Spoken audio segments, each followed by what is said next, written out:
right, good afternoon, everyone. Hello, and welcome to Explain Like I'm Five. This is a show where we get people to come in and talk about stuff that they don't get to talk about very often and get to teach us just a little bit.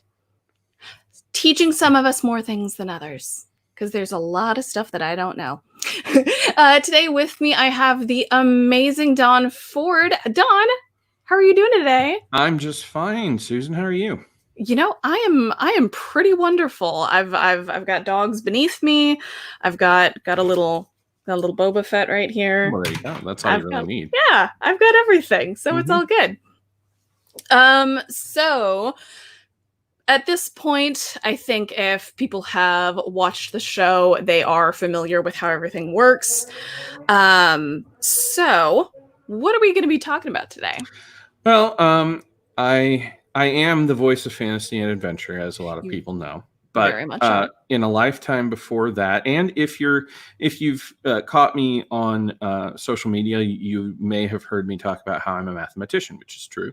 Mhm. But in a time before that, in another lifetime, I studied genetics, and That's rad. that was high school and early college. Mhm. And that was right when they were still deciphering the human genome. Mhm. And what got me started and interested in that was my dad was a lab technician at a hospital. Mhm. And so from a very early age, I knew ABO blood typing and all the kinds of stuff that they look for whenever they take your blood, draw your blood at the hospital and stuff like that. Mhm. And so that got me obviously fascinated with that. And then when anytime I'd get to the work of Carolus Linnaeus, who sort of pioneered the field of genetic study without really knowing it, Mhm. um, Punnett squares are an absolute joy of mine, and I will show you some today. I will show Yay! everybody some today. That was my Uh, favorite part of biology when I oh was in yeah, high oh school. yeah. Like my absolute favorite. And this will all lead up to something that is very near and dear to me if I get that far, which Mhm. we'll get to at the end. Yeah. But yeah, so yes, absolutely. Wonderful. All right. And we've got Leslie here. Hi, Leslie. I How's it see that. going? Howdy, Leslie. I just got the notification that we're live, so I think people are going to be trickling in here soon. All right. Don, Yeah. take it away. Okay. So I actually brought manipulables so that you people could play along at home, and I'm going to show you what happens when a mommy and daddy love each other very much on a cellular level. So I'm drawing it right now. But what happens is your DNA looks a lot like this picture right here. It looks Mhm. like what would happen if you took a stepladder and were somehow able to just keep twisting it and twisting it and twisting it. Mhm. The pairs are matched.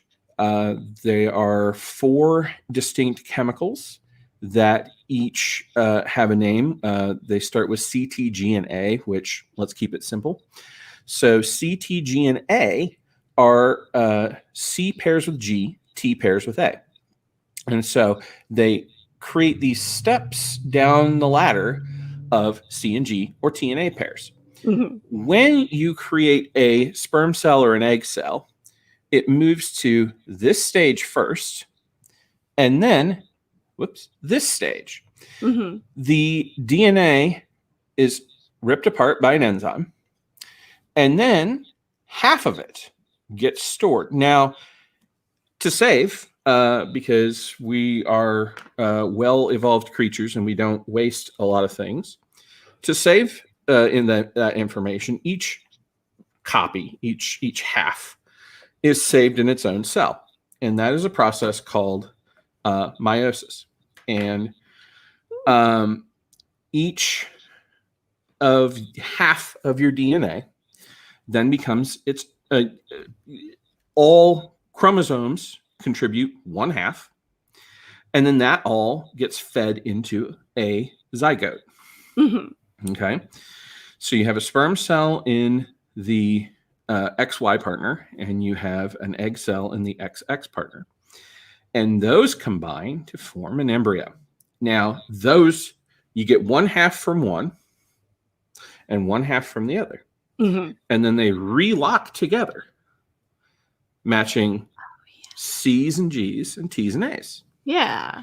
And then you have a copy from each parent. And now you can express your own genome. That's how that works on a very simple level. Mm-hmm. So the way you break down traits as they are presented is with alleles. And that is the easiest way to think of individual genetic traits in terms of the alleles. Now, naturally, with a complicated creature such as a human or mantis shrimp, or pick your favorite very complicated creature. Mantis shrimps are awesome. I know they are. They're so They're great. rad. Most things in the human body are multigenomic, which means that more than one allele pairing is going to contribute to how your genes express. That's why you can have a family of Duggars and they all still look different, because you've got so many possible combinations of different ways that these things can express themselves that, But the one that they teach in standard genetics classes is the brown and blue eyes. Now, believe it or not, all human beings actually do have the same color of eyes when you break it down. But it's the way it expresses. So let's say that you have a parent who came from, let's just say the way they're expressed is capital B for brown and lowercase b for blue. This is how they always do it in the textbooks, brown and blue, right? Yeah. And the reason they do that way is because the capital letter is supposed to be what is called the dominant trait or the dominant gene. Oh, I know what the other one's called. And what's that one? Recessive. Very good. Dominant recessive.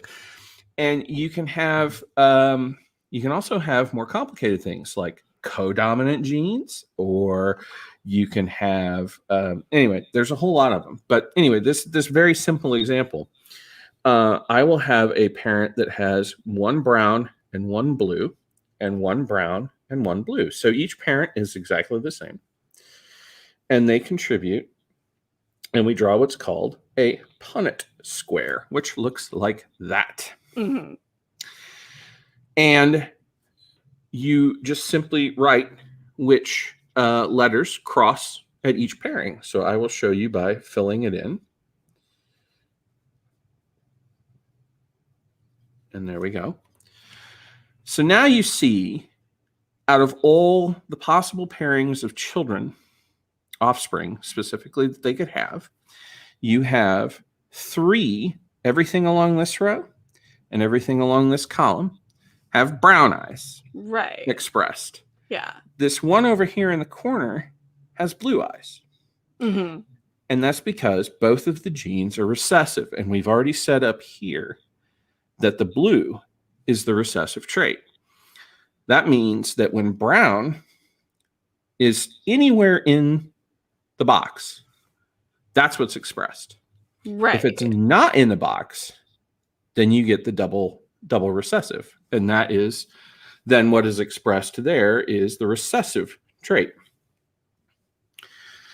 And so you have literally billions, if not, literally billions of combinations of these in your cells right now.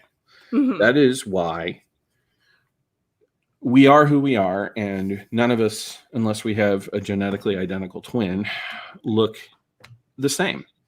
Right. Because we have all these different possible combinations of things that express themselves in certain ways. Now, I did mention the co-dominant trait, and your eyes lit up as, ooh, this sounds exciting. And it does sound exciting. It is. Because it's a phrase, that's a phrase that I vaguely remember, but I don't quite remember. So I alluded to it earlier when I talked about how my dad taught me at a very young age how to type blood. Mm-hmm. And I'm talking, I was 3 to 5 years old when he taught me some of this stuff. So, Nice. yeah. So, blood is typed with I. At least the ABO blood type is Mm-hmm. I. Okay, that's just how it is. Now, there are codominant A and B versions, Mm-hmm. and then there's the lowercase I down at the bottom, and that has no A and B. Now, what that is, and I'm going to get complicated with this one because I think our audience can handle it. I think so. Okay, so the A and the B, and this will actually explain some things about coagulation if you want. The A and B are coagulation factors. Mm-hmm. Okay, they're specific coagulation factors that are produced by the red blood cells. Mm-hmm. If a person does not have an A or a B coagulant blood type, they can only accept blood that doesn't have those either. If they have an A but not a B, they can accept A or blood without a coagulant, Mm-hmm. because there's nothing going to be, the body's not going to send up any warning flags with that one. Same thing for B. B can accept B or anything without a coagulating factor. Mm-hmm.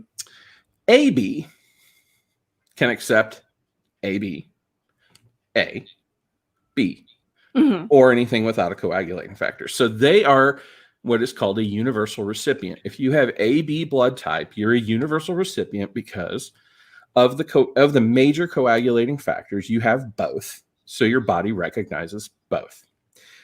O, which is the most common blood type, has no coagulating factors attached to it, which means that it needs an O donor, because otherwise you're going to have nasty problems. And that's why they type you whenever you receive an infusion at the hospital or when you give blood. That's why they want to know what it is at the Red Cross, is because they want to match it with somebody that has the right coagulating Right. traits. Okay.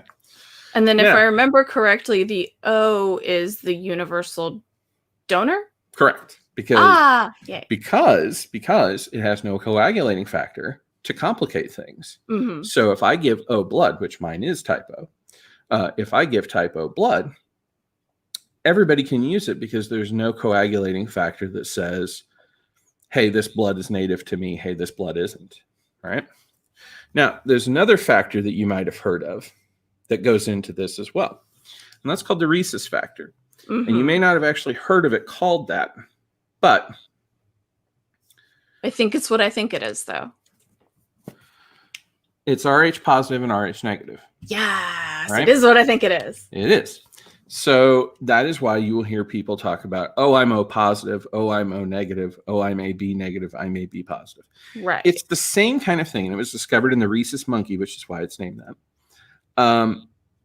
The Rh positive is another one of those coagulating factors. Okay. It's a protein like the other ones that if you have it, you need to have it in whatever blood supply comes in. If you don't, it doesn't matter. Right. So, or rather the other way around, because anybody with a plus can get blood from anybody. Mm-hmm. Anybody with a minus, if it sees that plus coagulating factor, it's going to attack it. Mm-hmm. So an O negative blood type, which is what my son has, Mm-hmm. is the true universal donor. Ah. Because there's no complicating factor with the ABO. Right. And there's no complicating factor with the Rh. Right. And then somebody who is AB positive is the true universal recipient, because the positive means that I don't care whether you have the positive in it, and it can receive AB, A, B, or O. Cool. So there is a wrinkle in this, Mm-hmm. as there often is, because humans don't always abide by the, stick with someone that's not a genetic relative of yours principle. Yeah. And so there is a blood type called Bombay, which falls into the ABO, but it doesn't even have an O. And Bombay was, of course, discovered in Bombay, India. Mm-hmm. And my dad loves Bombay blood type because it has no A, B, or O factor. And so it can only receive other people that have the Bombay blood type. Mm-hmm. So, Weird. so Huh. for this, I will show, let's say we have a parent that is A positive. Mm-hmm. Okay. And that's their phenotype or genotype. Mm-hmm. Phenotype is the expression, is how it physically, the pH and phenotype, that's how it physically manifests itself, phenotype. Mm-hmm. But the genotype is the genetic makeup. So right, Right. here, he's got, I'm just using pronouns, whatever. This parent has A with positive Mm-hmm. and O with positive. So Mm-hmm. this parent is A. The other one I'm going to make B negative, and I'm going to do it in a similar way.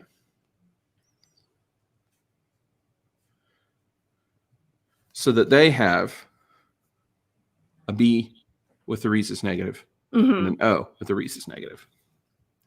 And actually, I'll make this even more interesting because I'll go in and I'll say that the A parent Mm-hmm. actually had one parent that was rhesus negative.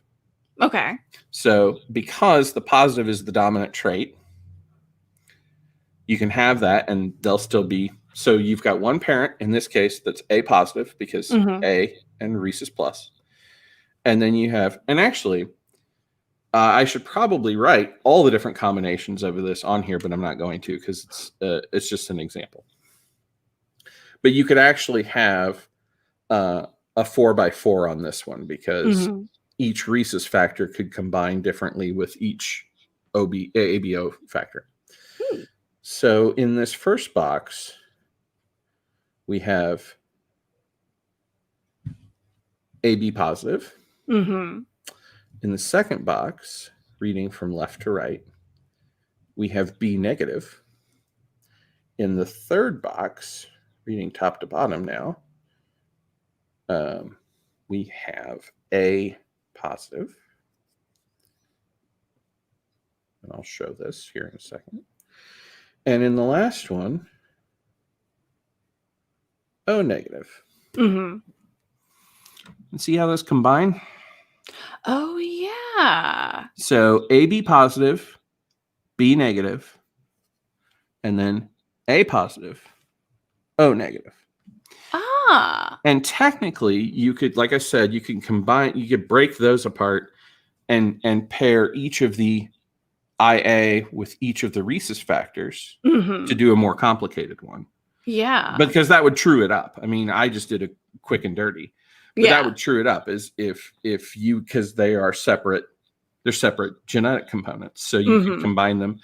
So you could have a whole smatter of different ABO blood type children with different rhesus factors, Cool. depending on who your parents are. Yeah. That's cool. Isn't it?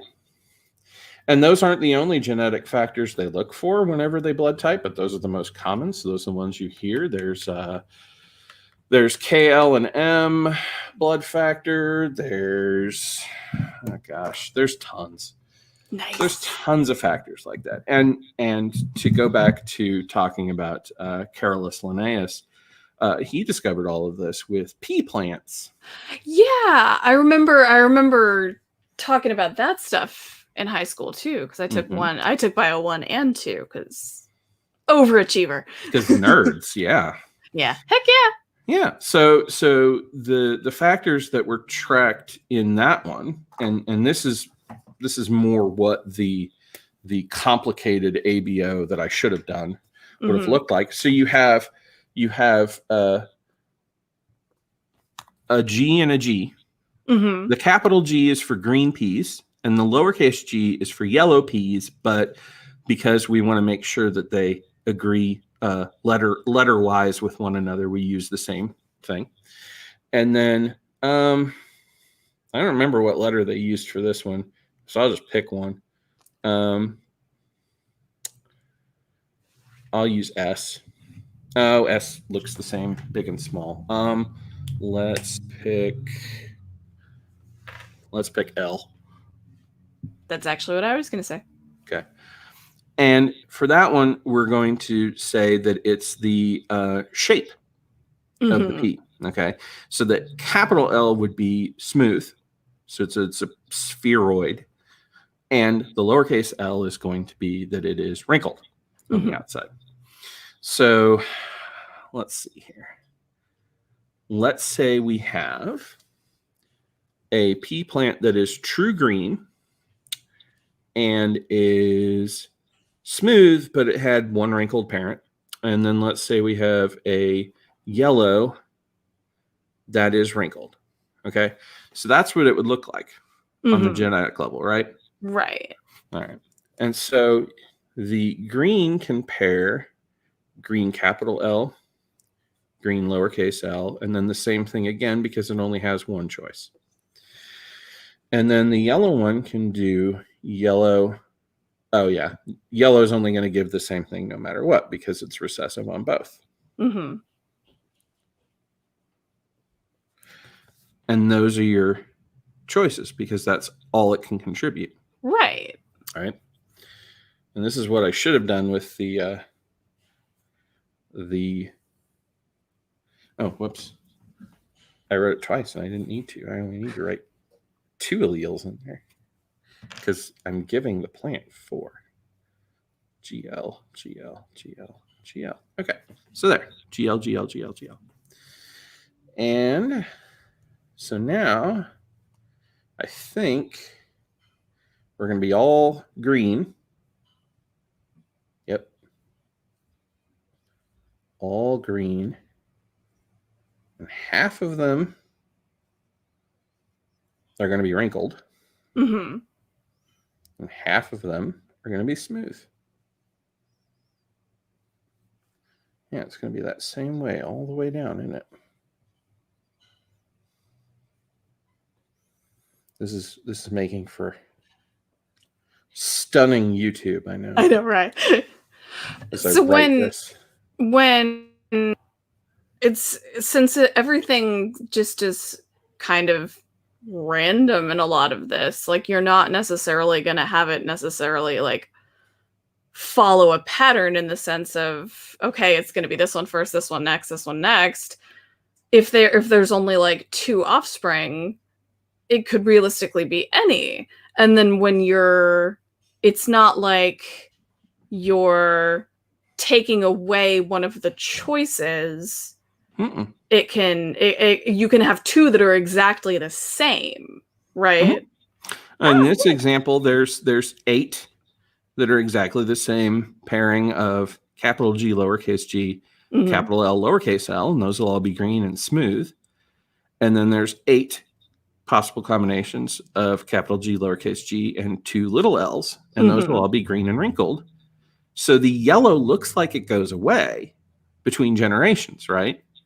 But it's still there. Yeah. You just have to pair it with something else that gives a recessive trait, and then it'll reappear, which is what Linnaeus discovered, is that, you know, you can pair up these and you won't always get what you think, because back then, and this is getting into like genetics history now, back when Linnaeus was doing his pea plants, the common thought at the time, and I will even say I believe that even like Sir Isaac Newton believed what I'm about to say.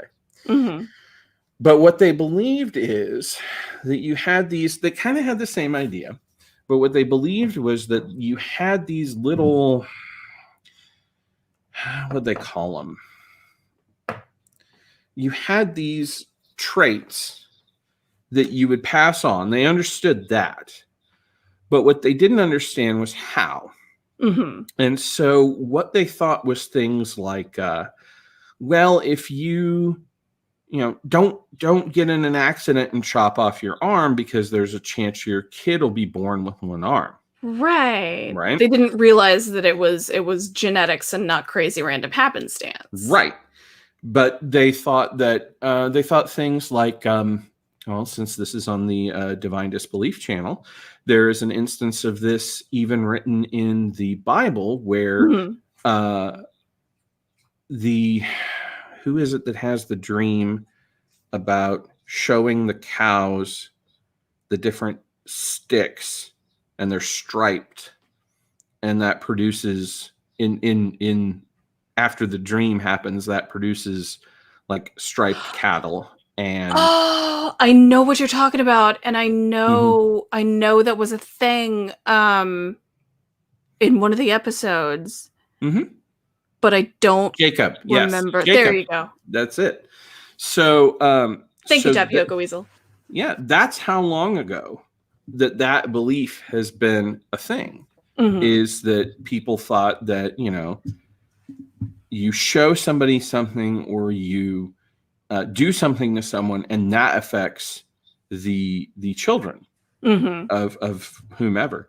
But then all this work that Linnaeus did with the pea plants and subsequent people working to copy what he did proved that no, it's actually these genetic traits Mhm. that are in there, and they recombine in all kinds of interesting ways, like you said. Yeah. And that's what creates genetic diversity. And it's also why we can tell when a species such as the Nene in Hawaii Mhm. is bottlenecked. It's a term when there is not enough genetic diversity in a population Right. to ensure that if something were to come along that targeted a specific set of genes, it wouldn't wipe them all out. Mhm. So that is another term that you can keep, is a genetic bottleneck. Yeah. Yeah. That's cool. Huh? Yeah. I mean, No. the action of the genetic bottlenecking isn't necessarily cool, but No. it's a cool concept. Yes. Yes. Like So that's it's how you can tell. Like that's how yeah. certain populations of people are at risk, or how that when they had the royal bloodlines in like Europe or Egypt or something like that, Right. because you artificially created a genetic bottleneck, Mhm. you end up with the same problems of just not having enough population, because you've artificially created a shortage of population. So you've Right. created your own genetic bottleneck. Mhm. So yeah. Hmm. That's really cool. So Genetics here's is like there's just so like realistically, while it is incredibly complex, like there's a lot that goes into it. There's a lot of factors. There's a lot of things that can change. And then if you bring in like mutations and oh shit, man, yeah, yeah, it's yeah. like that's just a whole nother animal that you're dealing with. So mutations, remember how I drew the picture of the DNA splitting? Hmm. Mutations occur in a variety of ways. One is external, usually, and that is the kind of thing that they warn you about with like nuclear stuff. And Hmm. so what happens there is that other things happen at the atomic level with high energy particles. Hmm. And what those will do is while the DNA is in the process of splitting and copying, Hmm. it'll actually just like knock out the either the enzyme that's doing it or pieces of what the enzyme is in the process of copying. Hmm. And so then those pieces will just forget that link in between and just collapse. And so then you're like missing a gene.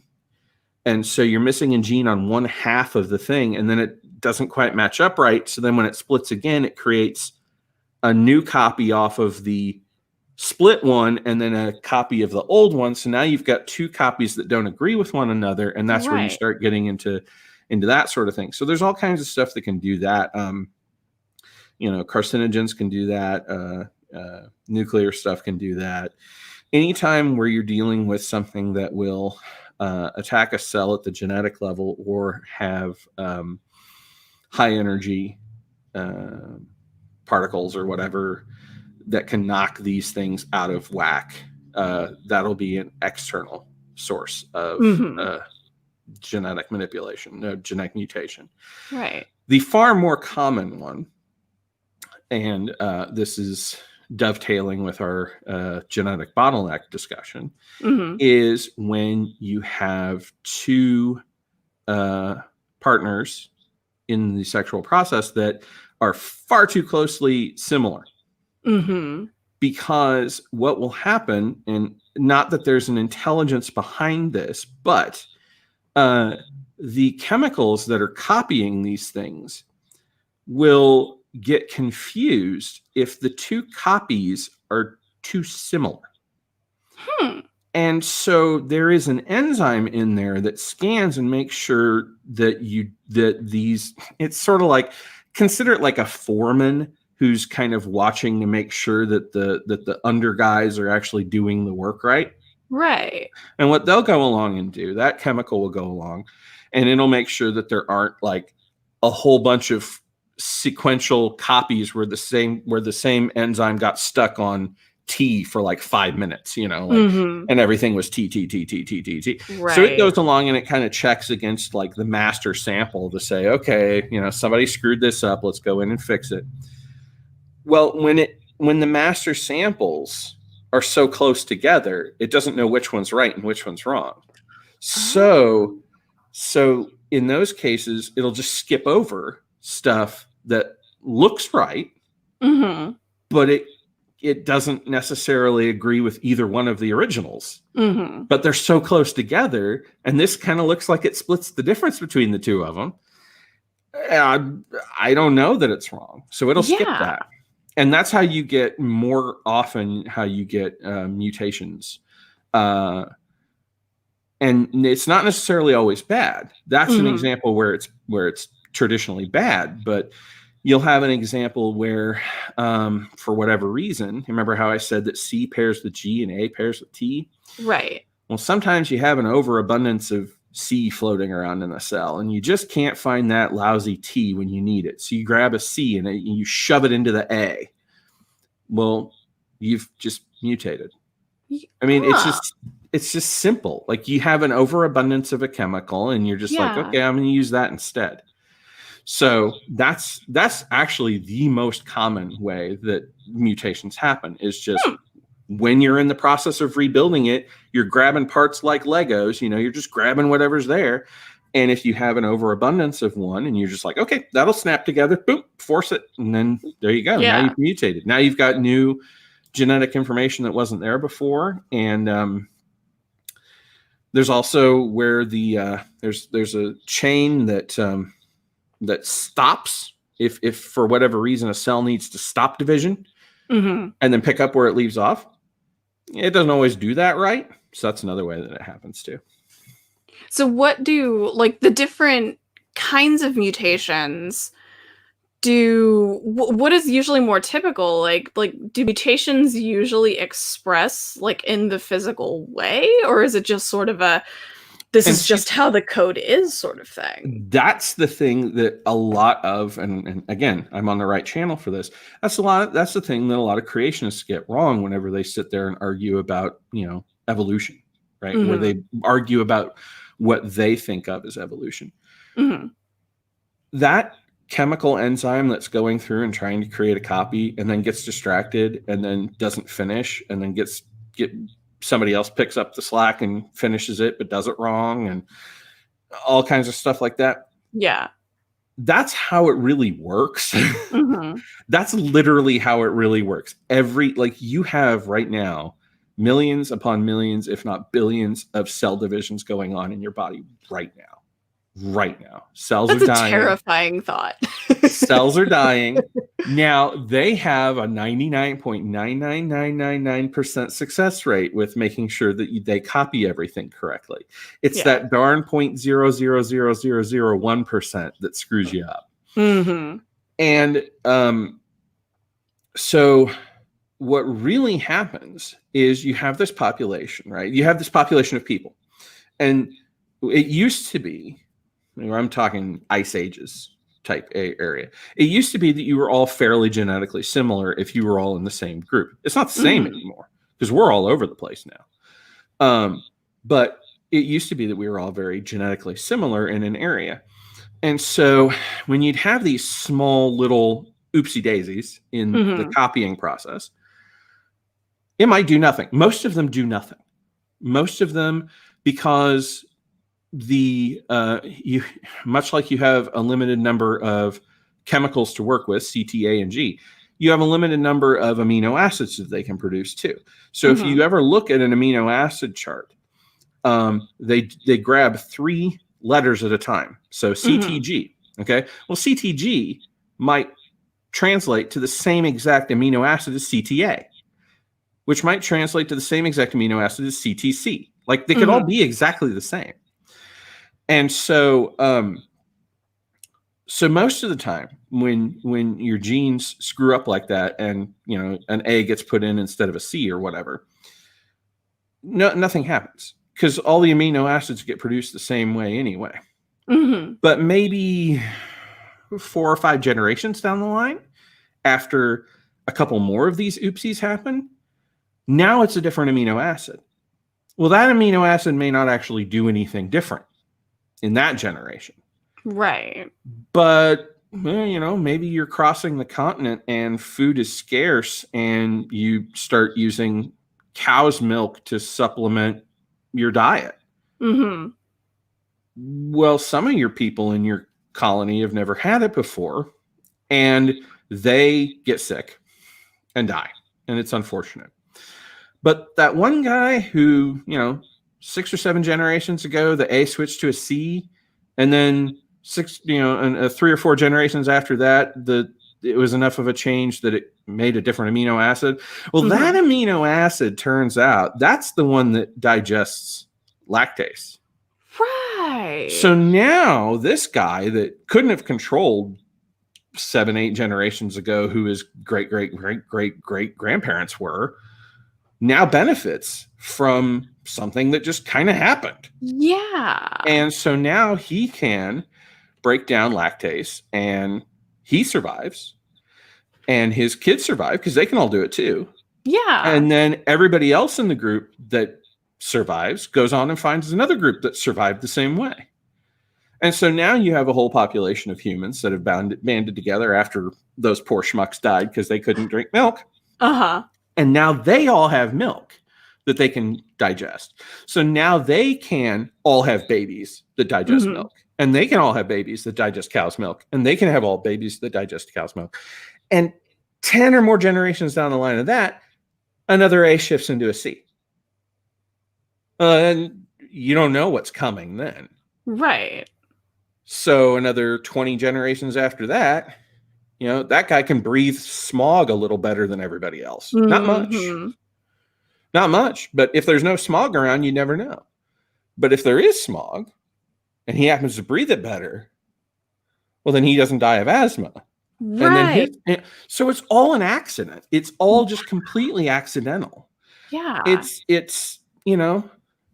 So those are instances of like when the mutation actually becomes the dominant gene then, right?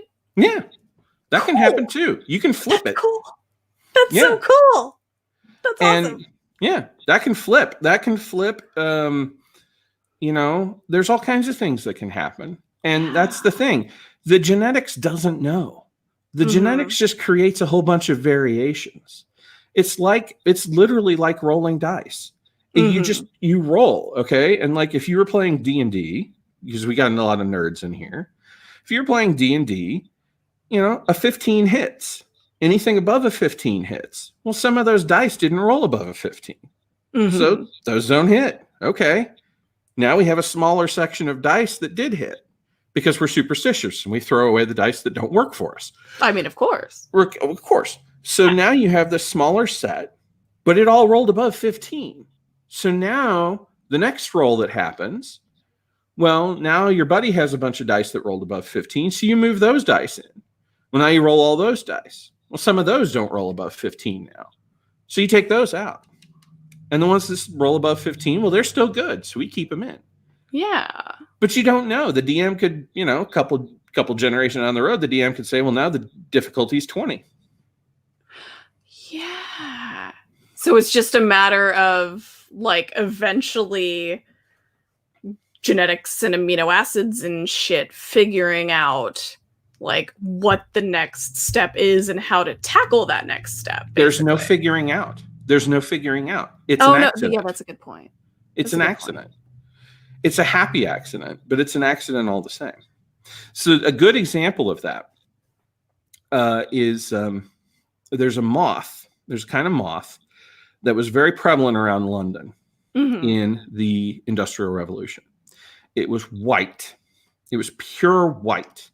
And so every white surface in a house, every white kitchen, every sparkling white, laundry area, it would land on, you'd never know it was there. It was perfect. It blended in, right? Mhm. All the white houses, Whitechapel, everything white, it blended Yeah. in, right? Uh-huh. Well, then smoke came, soot came. Mhm. Okay. So now this white moth that is absolutely beautiful and has survived based on this trait of its whiteness forever and ever and ever. All of a sudden, people can see them now. Yeah. They see them because they stand out. Everything's black. Everything is, gritty and gross. Right. And these white moths stand out. So now people can kill them. But their cousin, the dark gray blackish moth that, everybody just kind of swatted away before, well, now that one can hide everywhere. Yeah. So that's the kind of thing that like nobody can predict with genetics, right? Mm-hmm. These are the same family of moths. Like they could have interbred and probably did. But the ones that expressed white up until the time that we intervened in the environment, they were fine. And it was the black ones that had the trouble. Once we interfered in the environment enough, well, now the black ones are okay and the white ones are in trouble. Right. It's like finches. Another great example of that is the finches of the Galapagos Islands. Right. Yeah, that's actually what I was going to mention too. Yep. Yeah. So they are all from the same species of finch. They are all originally the same species of finch. And what Darwin noticed whenever he went over on the Beagle and saw all these different, they all have different beaks. Some have short, little, stubby, little cracking beak, like nutcracker beaks, and some have long, like proboscis-looking things, like the nose of a butterfly, right? Right. And they all do different things. The ones with the long noses, they suck nectar, just like you'd think. The ones with the little short stubby, those crack nuts, just like you'd think. And the reason that they all exist like that is because the Galapagos Islands changes the flora so much sometimes in like these 30-year, 50-year spans that you'll have islands just teeming over with nuts, and there's like not enough berries and not enough nectar and not enough whatever for that generation. Well, now all of a sudden it becomes advantageous to have the short, little stubby nutcracker beak, right? Well, a couple generations from that, well, now all of a sudden, the flowers are back in bloom, the climate's right for the berries to grow, and there aren't as many nuts. So now it becomes advantageous for the proboscis ones and the ones that eat berries to grow. And that's luck. Yeah. It has nothing to do with, the adaptations that got the finches to the point where they could all do individual things was luck. Yeah. And then which one does the better job getting food? That's luck too. Yeah. It's all luck compounded on luck. And there's no divine rhyme or reason to it. It's all just, well, I can't eat cilantro. It tastes like soap to me. I have that gene. Oh, you've got that. Yeah. I've got that gene. Okay. My child doesn't, but that was complete luck. Because he got the gene from his mom where he can eat it. Yeah. That's okay. Cool. So, and who knows, maybe 10 years down the road, all we'll have to eat is cilantro, and they'll be glad that people like me didn't pass on that gene.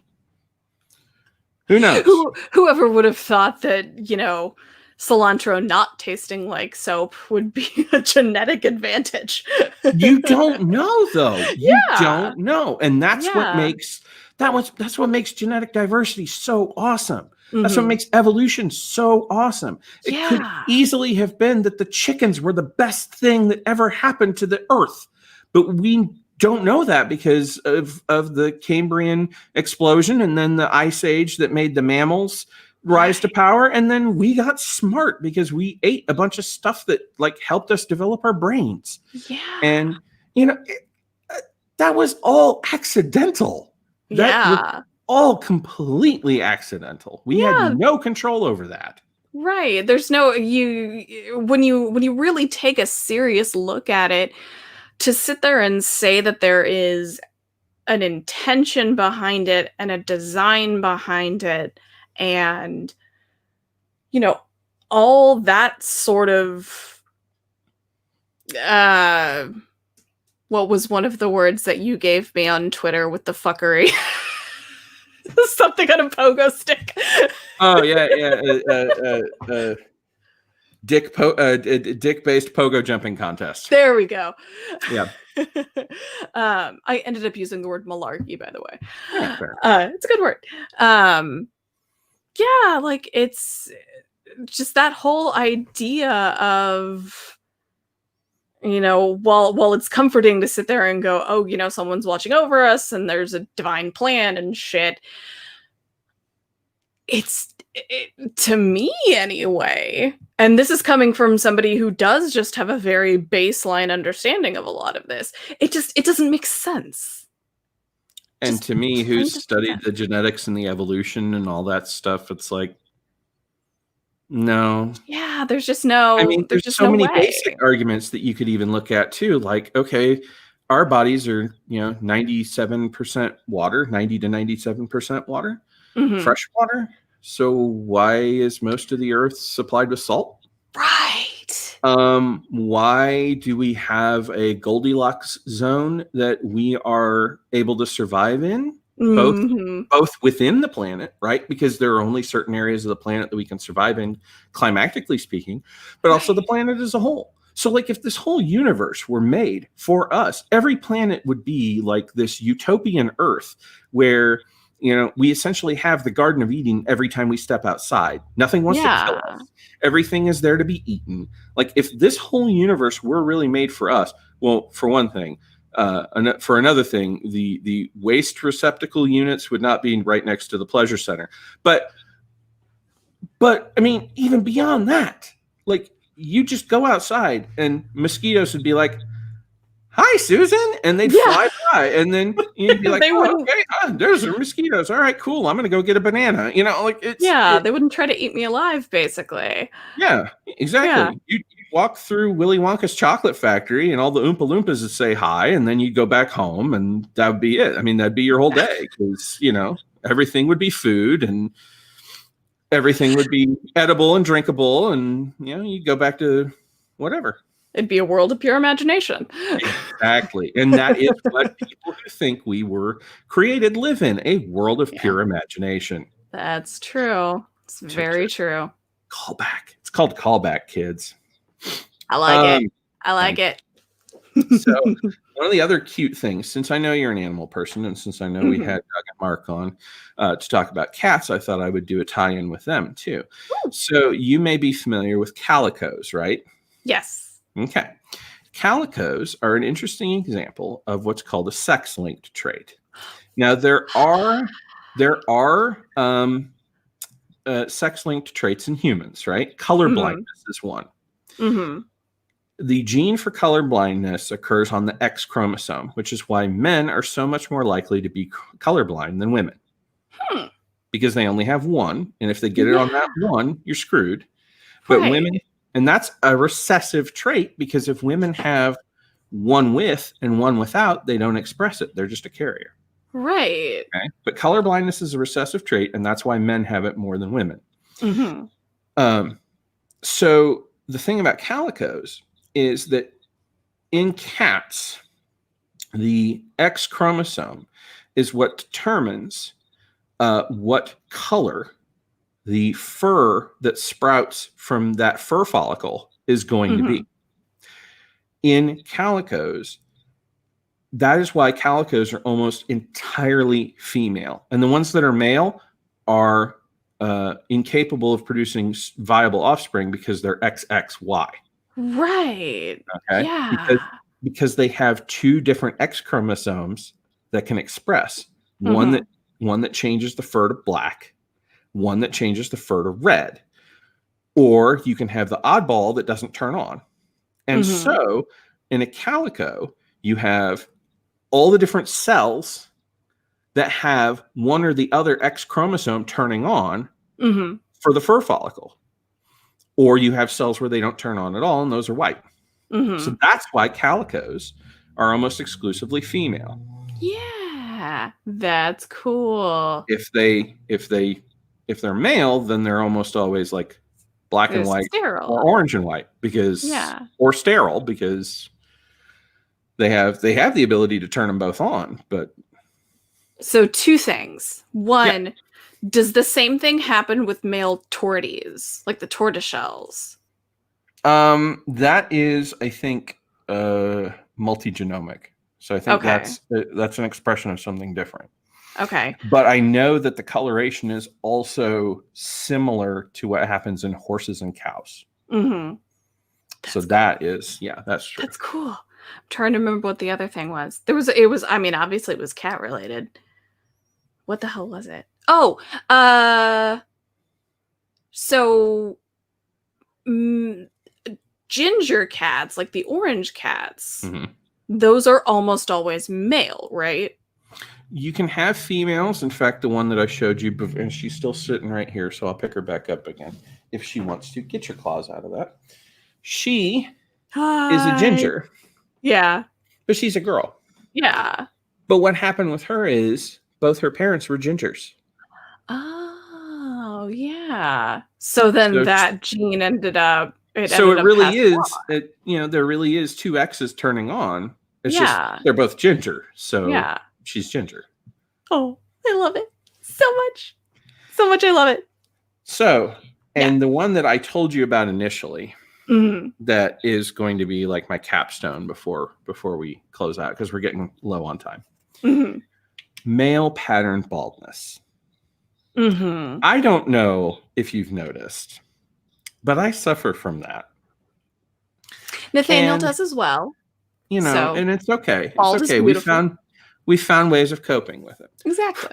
But it is a predominantly single genetic trait.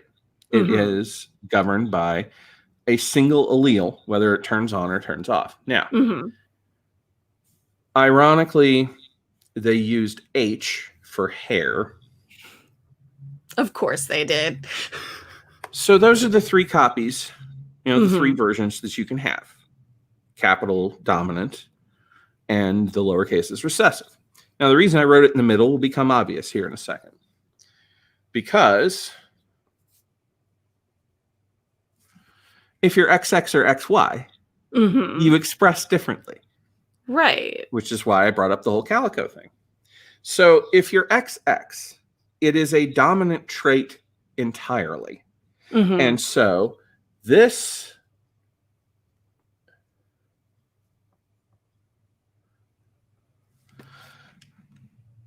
the first two give you a bald head or thin hair. Right. And the bottom one gives you a full head of hair. Right. Okay. In XY,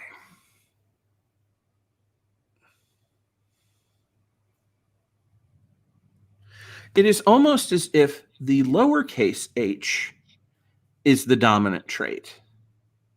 Right. Because you need both capital H's to express thin hair in genetically female people. Okay? Otherwise, you have a full head of hair. The reason that this is important, and the reason that I wanted to come on Divine Disbelief specifically to tell this, is because there's an old wives' tale that says you receive whether or not you're bald from your mother's father. My mother's father had a full head of hair until the day he died. Mm-hmm. Come at me with that one again. It's like, come on. No, and I tracked my own family genetics, and I found out that my dad's dad is at least one capital H and probably two. Mm-hmm. My dad's mom had thin hair, so she's two capital H. So Mm-hmm. all of their male children were going to be bald, and they are. Mm-hmm. And all of their female children have a shot at having thin hair. Right. And my aunt from that side of the family had thin hair. Mm-hmm. So that's what leads me to believe that that side of the family was all capital H's, which means that since that's 2 generations ago, I'm guaranteed a capital H. Yeah. And Huh. my sister has a full head of hair still and probably will until the day she dies, because the other side of the family, lowercase h's. Right. That is fascinating. Yep. So I'm That's bald amazing. and she's not. And I looked at my son and I said, well, I've looked at your genetic family tree, sir. Enjoy your hair while you have it. Go ahead and take a bunch of pictures of him now with his full head of hair. And Grow it out and use Yeah. the time during the pandemic to really get your little your little Jedi rat tail going, or get all the get wacky that, colors and stuff. yeah, get that bitchin' ponytail that the girls are all going to go gaga for in high school. Whatever you're going to do it now, because by the time you hit about 16, 17 years old, it's going to start going. Aw. That's just genetics. That's just how it is. Yeah. And the thing, and it's funny that you said, bald is beautiful, because I know that's been a tagline for a while, and I know that a lot of women do feel like that and whatever. But that is one of the things that is one of the ways in which genetics has actually shaped social consciousness. Mm-hmm. Because since we know now that you can't control for that, well, now you have, chemical enterprises that are like, well, we'll regrow your lost hair, for the truly vain, or women saying, oh, bald is beautiful, don't try to cover it up, like we used to with wigs and stuff like that, for centuries. So that is a way in which, we're sort of, I don't know, more embracing of how our genetics are different, and more accepting of the differences in other people. And I hope that trend continues, because as we learn, then, we'll just be nicer and nicer to people based on things they can't control and things that were rolled by the dice 8-10 generations ago. Exactly. So Titan wanted to see if we've got a little bit of time, if you can discuss why lack of vitamin C production was chosen for. Okay, so I'm not entirely sure why that one is, but my guess is that there was an abundance. So it's similar to, I'm thinking it's similar to the reason we have so much water in our urine, which is actually kind of an interesting thing. Mm-hmm. If you look at all the other mammals, right, all the other land mammals, cats, dogs, they excrete what's called urea, which is much more acidic. It's much more ammonia based. Right. And especially cats. Yeah. And it's not as much water content as humans do. Humans produce a lot of water in the urine, which is why it's a totally separate chemical. The reason for that is because we, for generations upon generations upon generations, and that's the scale that you have to talk about here, had access to fresh water and were around fresh water and did everything with fresh water. And so we got used to being able to excrete lots and lots and lots of fresh water. And when I say got used to, I meant like, genetically, the people that did produce a lot of water in their urine versus not, well, they were favored for. And so, so generations down the line, we all do it. Right. And so I'm guessing that the vitamin C thing is the same thing because I mean, there's some people that produce more vitamin D too because of their skin, right? Mm-hmm. That's a genetic trait. That's been, Right. whatever. So the vitamin C thing is probably because for however many generations of humans, we had a supply of vitamin C, whatever it was, whether it was other animals or more likely plants or whatever. We had enough of it that we didn't need to produce it ourselves, and that eventually, because you can actually get sick from producing too much of it too. You can get too sick. You can get sick from too little of it. And we know that's scurvy, and we can get sick from producing too much of it. So there's this area in the middle where you have to kind of stay. And if your genetics start just kind of randomly tossing you on the outsides of that little random area, you're going to get sick and die. And you're not going to have any children. They're not going to have any children. And then you're not going to pass that on. Yeah. So what we did was it was kind of a marriage between environment and genetics for a while where, we're getting enough to stay in this comfort zone from our environment. So we don't have to have humans produce their own so much. And then that just kind of progressed forward, and then now here we are at the modern day. Yeah, that makes sense.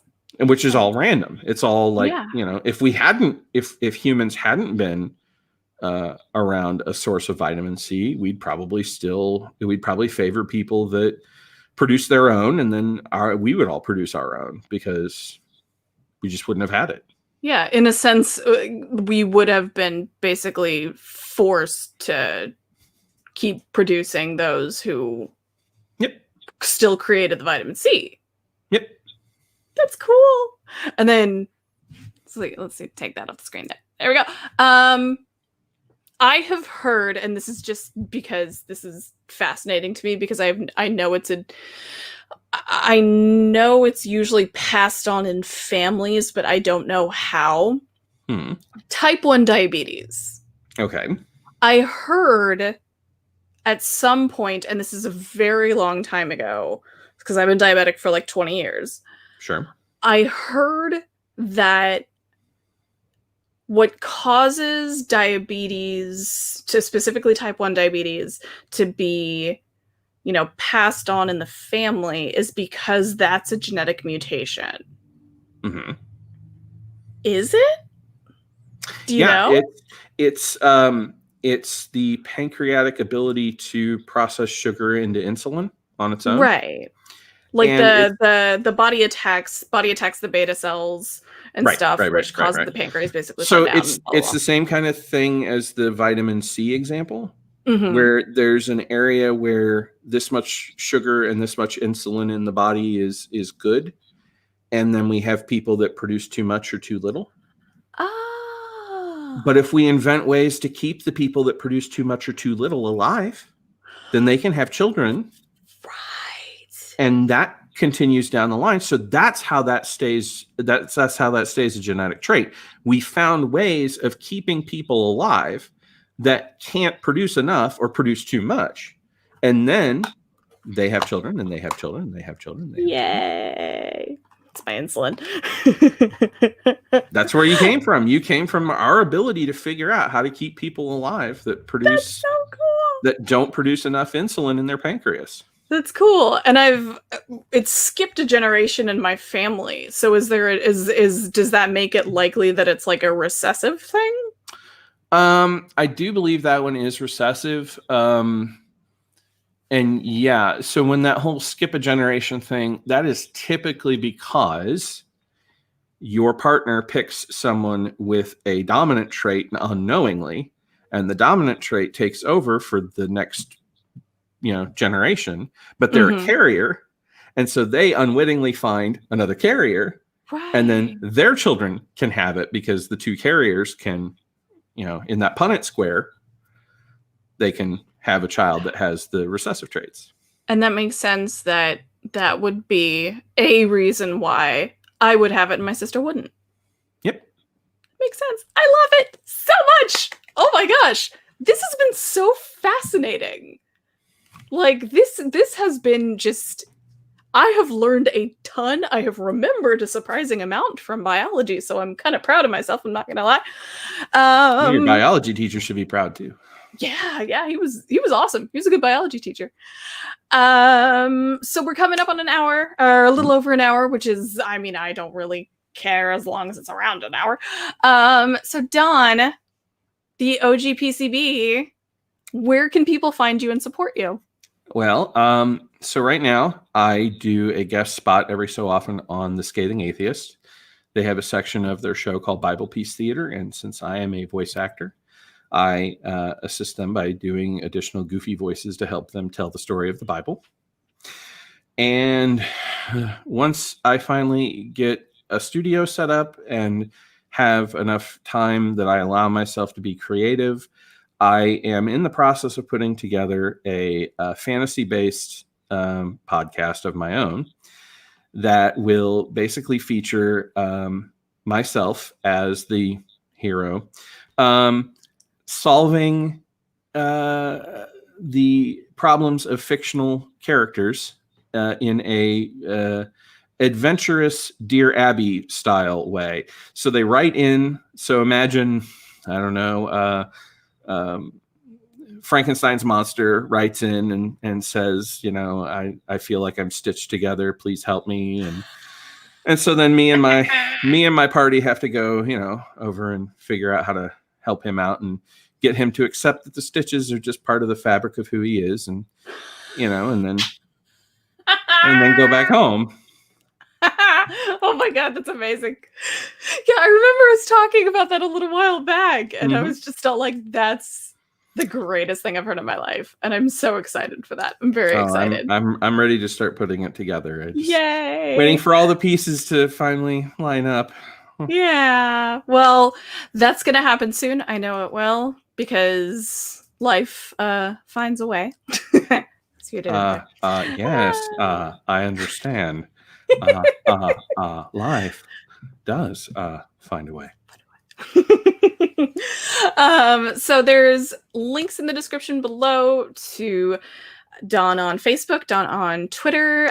Whenever you get everything set up and going with that show, I'll be sure to update the description to include that link as well.